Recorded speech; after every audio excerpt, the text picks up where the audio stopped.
அருமையாக பாடுறப்பா. கலாம் பற்றி சொல்லுங்க. அது ஒரு ஆப்பர்ச்சுனிட்டி கிடச்சி. அதான் அவருக்கு எழுதினேன் நான் வீட்டில் ஒரு லெட்டர் எழுதினேன். 10 நாளில் பையன் வந்துடுது. நான் வந்து இன்றைக்கி வரேன், கோயம்புத்தூர் வரேன், நீ கலெக்டர் கான்டாக்ட் பண்ணி அந்த இதை சந்திக்கிற மாதிரி ஹாலில் இப்போ என்ன இது என்ன ஹால் அது நம்ம இந்த செக்யூரிட்டி ஹாலில் அந்த அதில் 30 பேர் வந்திருந்தாங்க. என்னை பார்த்தாரு, முதல்ல கூப்பிட்டது பெருசில்ல. தூண்டி தொடச்சிட்டு வந்துட்டு நான் 2 இட்லி சாப்பிட்டேன். எப்போ ஒரு வெஜிடேரியன் தெரியுமா அப்படின்னாரு. ஐயோ நமக்கேன்னு சொல்லணும் எனக்கு ஒரு ஆச்சரியம்.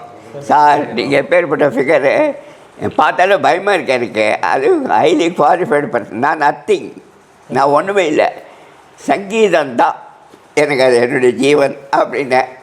அல்ல அப்படின்னு உட்காந்துட்டார். பக்கத்தில் ஒரு ஷோல்டர் கையில் போட்டுட்டு எனக்கு ரொம்ப பெருமையாக தெரியுமா, இவ்வளோ தைரியமாக வந்து பேசுகிறீங்க, பாடுங்க அப்படின்னாரு. எந்திர மோகன் பாடுங்க அப்படின்ட்டார். எல்லோரும் காத்துட்டுருக்காங்க. பரவாயில்ல, ஒரு 2 சேரம் பாடுங்க. தாளம் போட்டு கூடயே பாடிட்டு வந்தார். கூடயே பாடிட்டு நல்லா வீணை வாசிப்பார்.